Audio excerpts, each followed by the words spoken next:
My name is Audra, 37 years old, and moments after quietly building my thriving wellness empire, it became my greatest burden when my family demanded I sacrifice it for their shallow facade.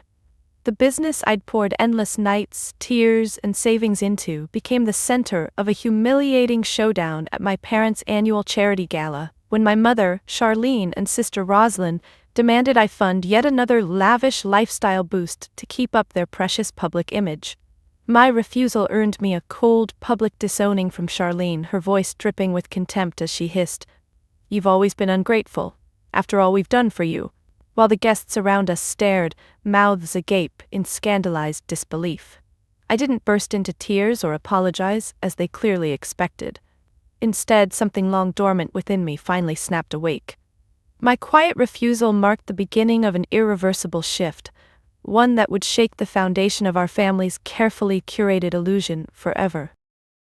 But before I tell you exactly how my carefully hidden empire became the key to reclaiming my self-worth and breaking free from my family's relentless emotional manipulation, let me know where you're watching from and hit subscribe if you've ever overcome something difficult for your family, because you have no idea what they will do once their precious image shatters. I grew up in a family that was picture perfect, at least on the surface. My parents, Charlene and Howard, were influential fixtures of our small but affluent town, their lives dedicated to maintaining appearances at any cost. My older sister Rosalind thrived under their spotlight, effortlessly shining as the golden child. From her ballet recitals to her graduation from an elite university, every moment was meticulously celebrated, captured, and flaunted. Meanwhile, my quieter milestones barely made a ripple. When I opened my first wellness studio, a small yoga center downtown, my family was too busy applauding Rosalind's latest public engagement to even acknowledge my opening day. The day Elliot, my sweet, sensitive boy, took his first steps, Charlene dismissed my excited phone call with a curt, "Darling, it's hardly groundbreaking, children walk." My life became a slow, quiet rebellion against their indifference. While Charlene proudly displayed Rosalind's framed diplomas and awards, my achievements were hidden away, never quite fitting their mold. My wellness empire grew from one tiny yoga studio to a nationwide chain of holistic health centers, but my family's only recognition came through increasingly frequent requests for money. Despite it all, I held on to hope. I believed, foolishly, that if I continued to give generously, perhaps they would finally see Elliot and me for who we truly were. But hope can be as dangerous as it is comforting, and soon enough it would shatter entirely. I spent most of my life feeling invisible. My achievements, passions, and even my struggles existed only in shadows, overshadowed by the bright, glittering spotlight always reserved for Rosalind. It wasn't something I understood fully until I became a mother myself, desperately hoping Elliot would be embraced by my family in ways I never was. But history has a cruel habit of repeating itself. When Elliot's third birthday came around, I organized a quiet backyard celebration filled with balloons, cake, and the simple joys a toddler loves. Charlene and Howard promised to come, but never showed up, sending Rosalind instead with a hasty impersonal gift card. Elliot's little face fell, confused by their absence, his big eyes filling with quiet hurt. Watching my son experience the same rejection that shaped my childhood broke something inside me. Flashbacks of similar disappointments surfaced sharply. My first big gymnastics win at 9, where Charlene applauded politely but left early to take Rosalind dress shopping. My acceptance into a prestigious art program at 17, quickly brushed off as a sweet hobby. Even at my college graduation, Rosalind's engagement party took precedence. Howard patted me absent-mindedly on the shoulder, murmuring, "Oh, congrats, Audra," before rushing off to toast his eldest daughter's lavish celebration across town. Through every snub and dismissal, I convinced myself their behavior wasn't malicious, merely a misguided obsession with appearances. But becoming Elliot's mother changed my perspective irrevocably. Protecting him from the same pain became my driving force. I silently vowed he would never feel invisible or unloved the way I had. Yet, the more I succeeded professionally, the larger my wellness empire grew, the more my family found reasons to diminish me. When a leading health magazine featured me on its cover, Rosalind sneered over family dinner, mocking my cute little yoga trend. Charlene laughed indulgently, adding, "It's wonderful you have such hobbies, dear, but remember Rosalind's gala is next week. That's something truly meaningful." Even when my wellness chain expanded nationwide, quietly earning me significant financial stability, my family remained indifferent. Until they needed money. Suddenly, Howard's golf club memberships, Charlene's designer wardrobes, and Rosalind's extravagant wedding became essential expenses I was expected to fund. Every request came laced with subtle reminders that contributing financially was the least I could do after all they'd supposedly given me. For years, I complied, hoping that one day they'd recognize my efforts, that Elliot would finally be welcomed as fully family. But as time went by, the truth became painfully clear. To them, we would never be enough. That realization fueled the spark of quiet rebellion within me, a spark about to ignite into a blaze they would never see coming. It was one late autumn evening, after a particularly draining family gathering, when the idea that would change my life emerged. Elliot, then 5, lay sleeping peacefully beside me, his small hand curled tightly around my fingers as if reassuring himself I wouldn't disappear. As I watched his soft breaths, a fierce determination took hold within me. I would never allow their cruelty to shape his childhood the way it had shaped mine. That's when inspiration struck. Wellness had always been my safe haven, my quiet passion, the anchor that kept me steady amidst my family's relentless emotional storms. Until then I'd been cautious, keeping my ambitions modest, my successes discreet. But lying there, with Elliot's quiet breaths grounding me, I realized modesty wouldn't protect us. Only strength and independence would ensure Elliot would never again feel the sting of their rejection. The very next day, I began secretly planning an ambitious expansion. I dove deep into research, examining market trends, consumer behaviors, and innovative wellness technologies. Countless late nights became my new normal. After putting Elliot to bed, I'd retreat into my small home office, poring over business plans, financial projections, and marketing strategies. My vision was clear: a nationwide chain offering holistic health solutions accessible to everyone, not just the affluent few. As months passed, my quiet vision began to blossom into tangible success. New wellness centers sprang up across multiple states, quickly gaining loyal followings and glowing reviews. Profits soared, yet I kept the news carefully under wraps. My family, comfortably assuming my small wellness hobby was merely a convenient source of their luxury allowances, remained blissfully unaware of the empire growing silently behind their backs. The secrecy was exhausting but necessary. Each financial request from Charlene or Rosalind became more brazen, their entitlement boundless, oblivious to the careful balance I maintained. I funneled funds to them sparingly, just enough to prevent suspicion, while channeling the vast majority of profits back into growing the business. It became a delicate dance of deception, but one I willingly performed for Elliot's sake. Yet, beneath my meticulous planning, anxiety simmered. I dreaded the day my family discovered my hidden success, knowing they would feel betrayed, even threatened. Each family gathering felt riskier, my heart quickening every time they mentioned anything vaguely related to my business. Still, I persevered, driven by an intense protective instinct, a mother's fierce love determined to shield her child from the harshness of rejection. Finally, after years of quiet sacrifice and strategic growth, a massive opportunity emerged, an acquisition offer from one of the largest wellness conglomerates in North America. It was staggering, life-changing, and absolutely secret. If accepted, Elliot and I would never again depend on the whims of my emotionally manipulative family. But first, there was the dreaded annual family dinner, a reckoning that loomed large on the horizon, threatening everything I had quietly built.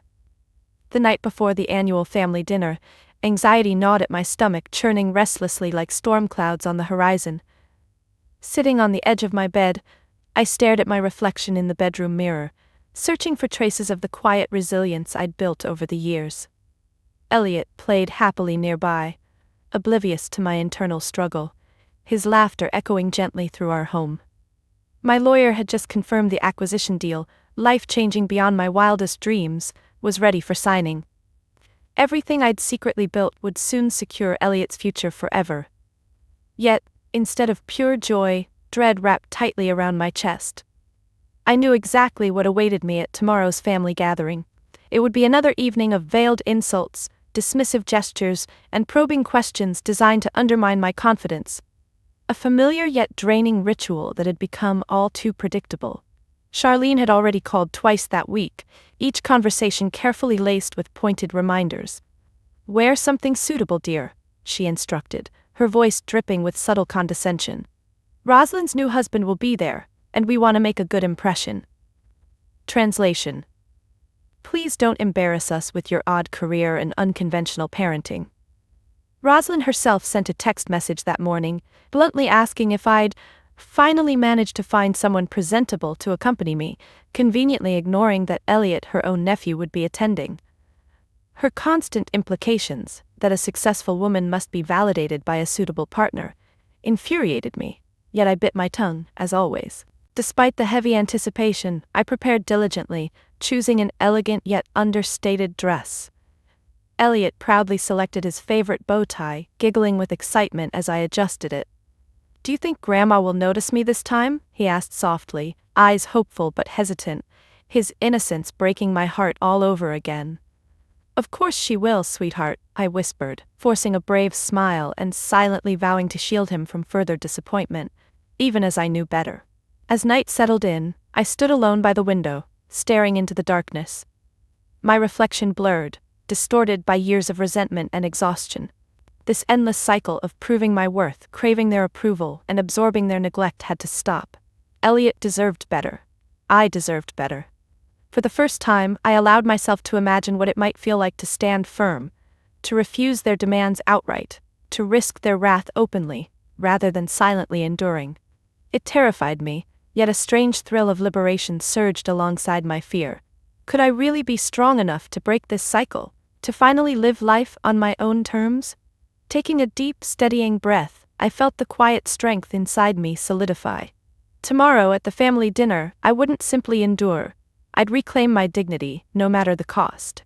But little did I know how high the price would become, or how fiercely they'd fight back to preserve their precious facade. When Elliot and I arrived at my parents' sprawling mansion, the perfectly manicured lawn and opulent decor greeted us like a stage set, beautiful but cold, fitting for the evening ahead. The grand entrance hall buzzed with soft laughter and clinking glasses, filled with family friends, local dignitaries, and familiar faces who smiled politely but barely recognized me. Charlene swept forward immediately, her glittering gown sparkling under the ornate chandelier. She kissed the air near my cheek, her eyes already assessing every detail of my appearance.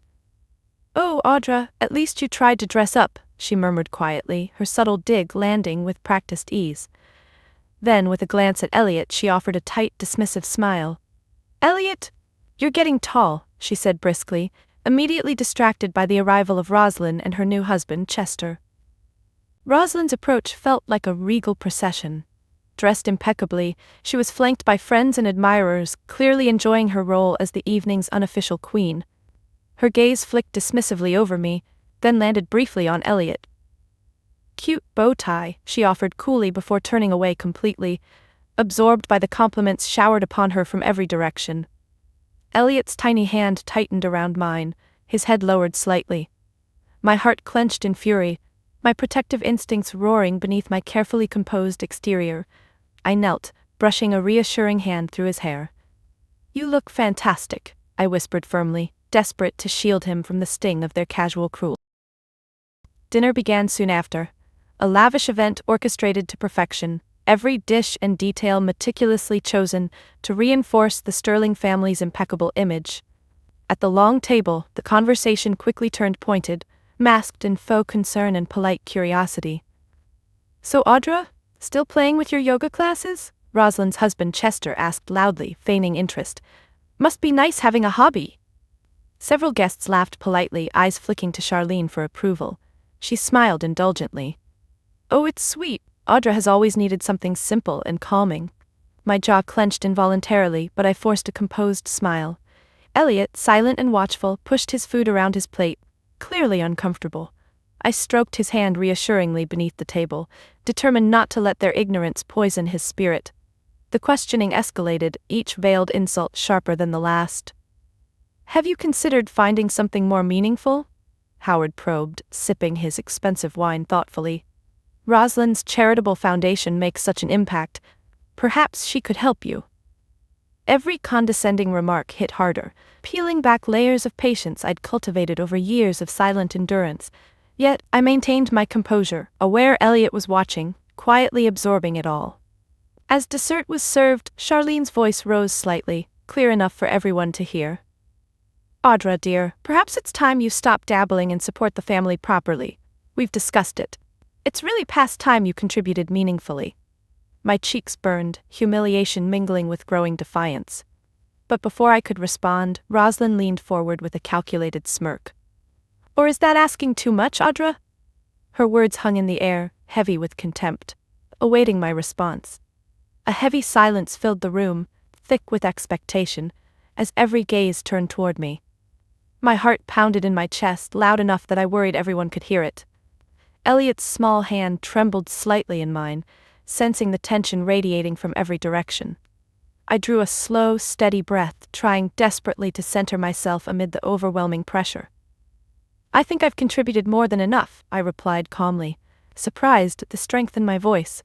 Perhaps it's time the family learned to rely less on my dabbling and more on their own resources. Charlene's eyes narrowed dangerously, her carefully maintained composure slipping momentarily as murmurs rippled around the table. Excuse me? She hissed softly, voice edged with venom. Howard cleared his throat loudly, leaning forward with an authoritative frown. Audra, watch your tone. This family has always supported you. It's disgraceful you'd refuse such a simple request. I could feel Elliot shrinking next to me, his small frame tense and anxious. My protective instincts surged fiercely, overshadowing any lingering hesitation. I couldn't allow him to witness me silently accepting humiliation again, not this time. No, Howard, I answered, my voice steady, resolute. What's disgraceful is how easily you dismiss Elliot and me until you need something from us.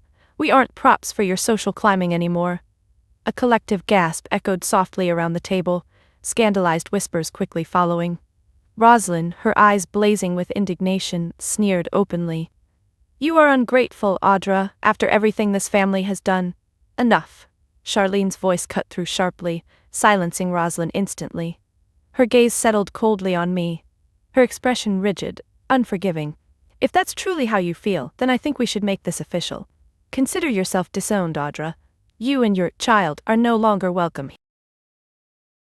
The room seemed to spin momentarily, Charlene's words echoing painfully in my mind. Elliot stiffened, his eyes wide, hurt and confused.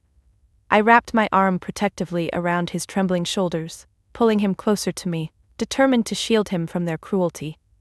But instead of crumbling beneath the humiliation, a surprising clarity settled over me. The pain I dreaded so intensely now felt strangely freeing. For the first time, I recognized their rejection for what it was, a gift disguised as punishment, a final release from their toxic grip. Standing slowly, my eyes met Charlene's unwavering gaze. Thank you, I said softly, my voice firm, clear, and utterly composed. You've just freed me from a lifetime of trying to please people incapable of true kindness. The stunned silence that followed was deafening, my family's shock palpable. Turning to Elliot, I gently took his hand, guiding him away from the table. But just as we reached the door, my phone buzzed urgently in my pocket, a call that would soon change everything and shatter their smug superiority forever. As we stepped into the grand foyer, away from prying eyes and sharp whispers, I pulled my phone from my pocket, my fingers trembling slightly. Elliot looked up at me, confused and frightened, his innocent eyes searching mine for reassurance. I squeezed his hand gently, forcing a steady smile as I answered the call. Audra, it's done, came the excited voice of Rebecca, my trusted attorney and longtime friend. The acquisition was finalized moments ago. Your wellness empire is officially one of the largest in North America. The media's going wild, they've just announced the deal publicly. You're about to become headline news. My heart lurched, the weight of her words crashing through me like a tidal wave. Relief, pride, and fierce satisfaction flooded my veins, mingled with disbelief at the surreal timing. My voice caught briefly in my throat before I finally managed to respond. Thank you, Rebecca. You have no idea how much this means right now. Hanging up, I knelt in front of Elliot, gently cupping his small, tear-streaked face in my hands. "Sweetheart, something wonderful just happened," I whispered, emotion thickening my voice. "Mommy's business, the one we've worked so hard on, is a huge success. Everything is going to be better from now on, I promise." His eyes brightened slowly, hesitant hope replacing the hurt and confusion. "Really, Mommy?" he asked softly, searching my face for confirmation. "Are we going to be okay?" I nodded emphatically, drawing him into a fierce hug. "We're going to be more than okay," I reassured him, feeling the truth settle deeply inside me. "We'll never have to come here again." Just then, rapid footsteps echoed behind us. Charlene, Howard, Rosalind, and Chester rushed into the foyer, their faces pale, eyes wide in stunned disbelief, phones buzzing relentlessly in their hands. "Audra," Charlene gasped, breathless and disoriented. "What is this? Your company? Is this true?" Howard interrupted sharply, desperation lacing his voice. "The news is everywhere. Why didn't you tell us? Surely we could have celebrated."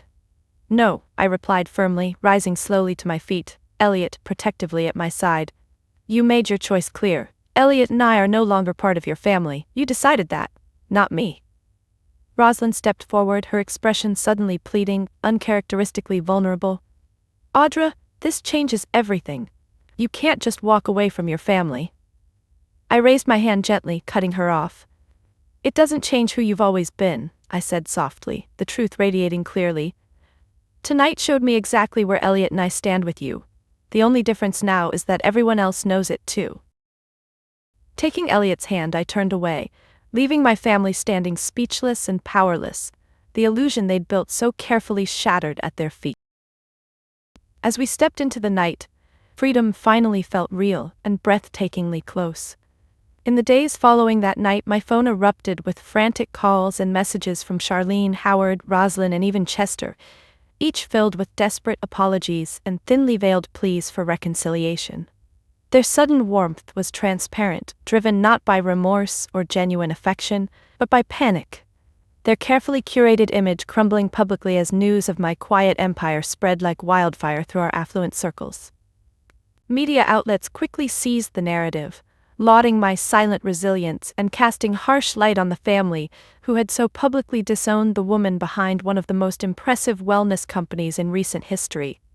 Headlines branded my family's hypocrisy, turning their once-admired social status into fodder for gossip.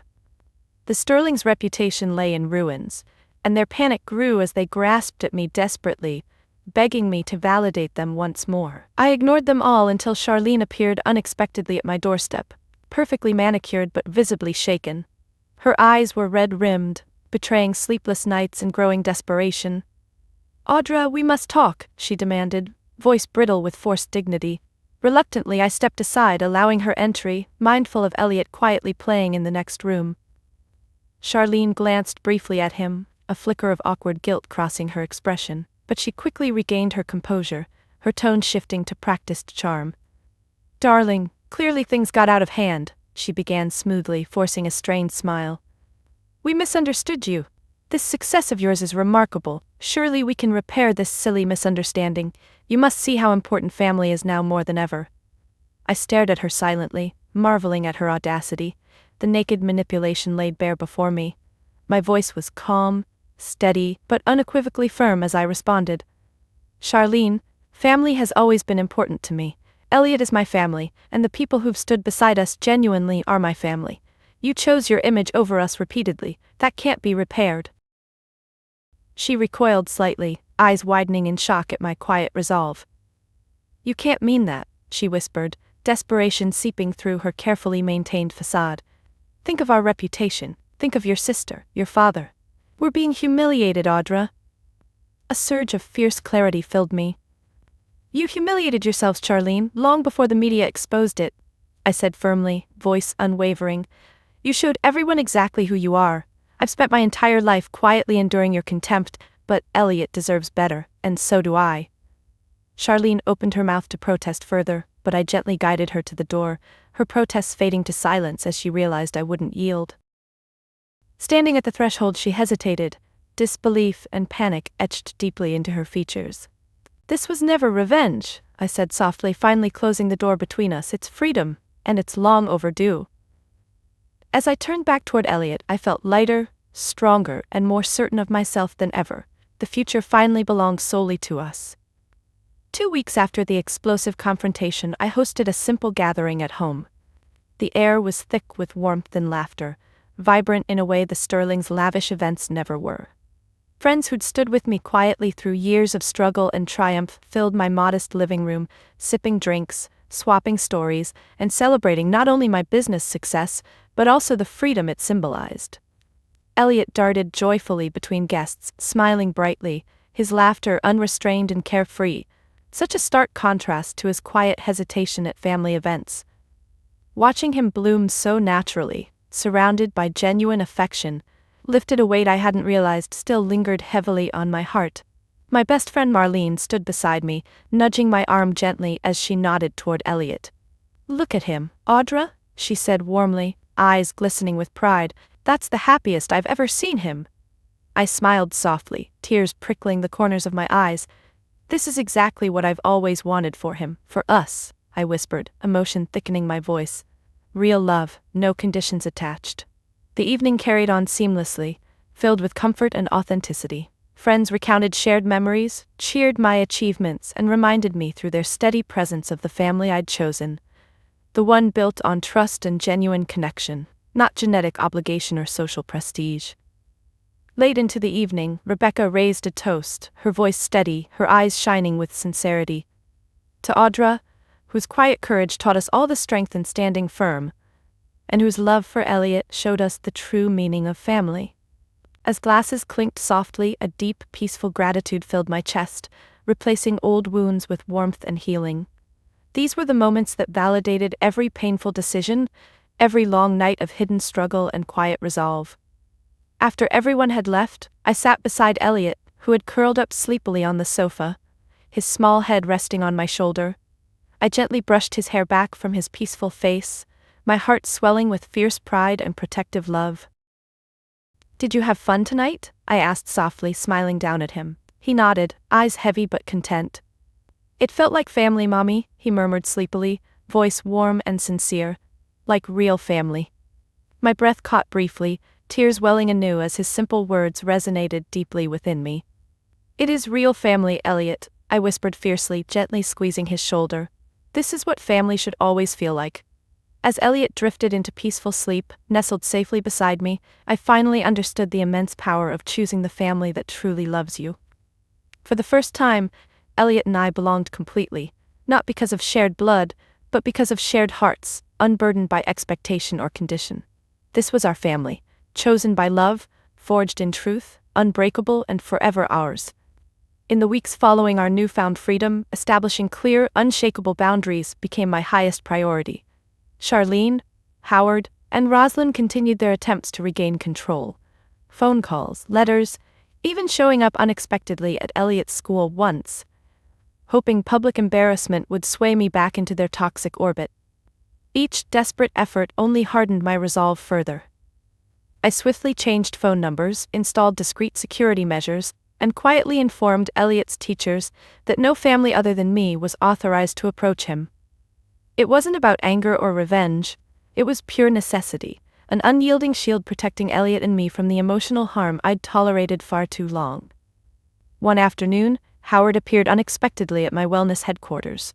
He stood in the elegant lobby, stiffly uncomfortable among the tranquil surroundings, clearly unprepared for the environment I had so carefully cultivated. The receptionist called me cautiously, aware of my explicit instructions regarding family visits. With calm resolve, I agreed to speak with him briefly. He rose stiffly when I approached, looking awkward and distinctly out of place amidst the calming decor. "Audra, please reconsider," he began without preamble, his voice low and pleading. "The family is falling apart without you. Your mother is inconsolable. Think about what you're doing to us." I studied his face closely, seeing genuine confusion and vulnerability for perhaps the first time in my life, but the manipulation behind his words remained unmistakable. "I am thinking about family, Howard," I responded firmly, my voice calm and resolute. "I'm protecting Elliot and myself from a cycle of neglect and manipulation you've perpetuated for decades. Your discomfort isn't my responsibility anymore." He stared at me, startled by the strength behind my words, clearly unused to seeing me unwavering. "We made mistakes," he admitted hesitantly, attempting sincerity. "Can't we find some middle ground?" My reply was gentle but firm. Middle ground was the countless years I silently tolerated your neglect. Middle ground was every time I let Elliot see your indifference and cruelty. There's no room for compromise here, not anymore.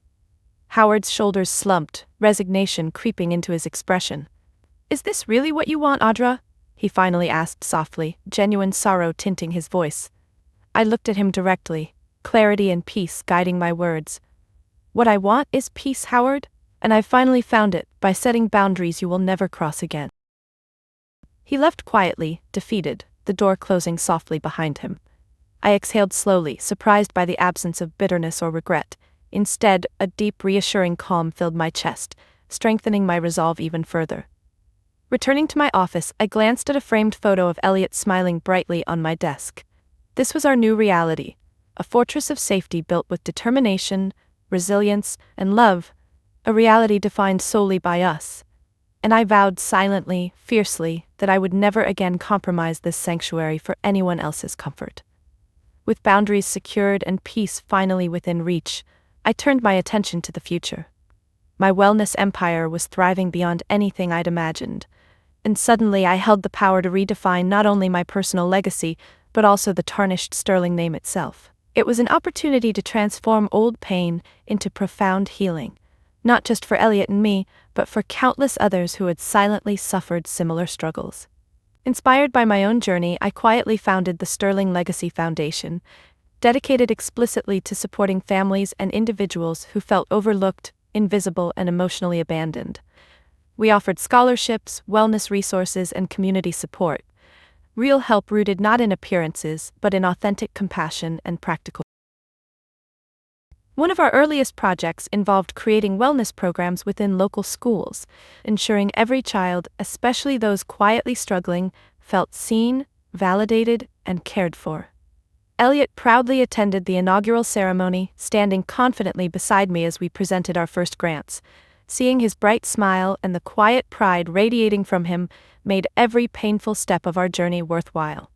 Media attention surrounding the foundation amplified quickly, the Sterling name now synonymous with genuine empathy, rather than superficial prestige. Interestingly, Rosalind reached out through her assistant, tentatively offering to help, attempting a careful rebranding of her own tarnished image. I politely declined, aware that her intentions, while possibly well-meaning, remained firmly rooted in self-interest rather than authentic change. Instead, I surrounded myself with dedicated, passionate allies, people who truly understood the vision and shared my values of integrity, compassion, and genuine impact. Our small team grew into a committed community, each member personally invested in reshaping a legacy once tainted by emotional neglect into one of sincere connection and empowerment. At a foundation event several months later, a woman approached me hesitantly, holding tightly to her young daughter's hand. Tears welled in her eyes as she thanked me softly, her voice trembling with gratitude. "Your story," she whispered, squeezing my hand gently, "made me brave enough to leave a situation very similar to yours. You gave us courage. Now we finally have peace." Her quiet words resonated deeply, reinforcing the profound purpose behind our work. Elliot, standing nearby, overheard her softly spoken gratitude and turned toward me, eyes shining with pride and understanding. He squeezed my hand tightly, silently acknowledging the truth we both knew so intimately. Our painful past now had powerful meaning. In that moment, I fully understood the magnitude of what I'd built. Not merely a successful business or even a foundation, but a profound, lasting legacy of healing. Our story was no longer about broken family ties, resentment, or rejection. It had transformed into something much greater, deeply rooted in compassion, strength, and genuine connection. Finally, the Sterling name stood for something truly worthy and entirely ours. One quiet afternoon, nearly a year after that explosive family dinner, I stood at the edge of our garden, watching Elliot play freely beneath the gentle warmth of the sun. He laughed joyously, his spirit unrestrained, his childhood finally untethered from the shadows of judgment and neglect. In that tranquil moment, I allowed myself to truly reflect, recognizing the monumental shift my life had undergone. The truth settled deeply within me. clear and unshakable. My worth had never depended on my family's approval or acknowledgement.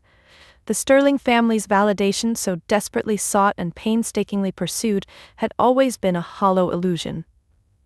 True validation came only from within, from the quiet certainty of knowing my value lay in my heart, my integrity, and the unwavering love I shared with Elliot. Freedom from their manipulation had not only healed old wounds, it had also empowered me to reshape our lives entirely. Our journey hadn't been easy. Each step forward had required courage, resilience, and the strength to defy expectations. But standing there, watching Elliot's carefree joy, I knew every painful moment had led to this peaceful clarity. Elliot noticed me watching and ran over, his smile radiant and bright. "Mommy, come play!" he urged, pulling gently at my hand. I laughed softly, letting him lead me across the sunlit grass, embracing a simple moment of pure happiness, a moment I had fought fiercely to protect. Later, as the sky melted into a gentle twilight, Elliot curled up beside me on our porch swing. We sat quietly together, content in each other's presence, the peaceful rhythm of our lives now secure, anchored in genuine love and mutual respect. I glanced down at Elliot, his eyes heavy with sleep, and softly whispered, "I love you so much, sweetheart." He smiled sleepily, murmuring, "I love you too, Mommy, always." In that moment, deep peace filled every part of me. The painful journey, the betrayals, the difficult choices, all of it had brought us here. Elliot was safe, happy, and deeply loved, and so was I. For the first time, I fully understood the immense power of choosing to define success on my own terms, independent of anyone else's expectations or approval.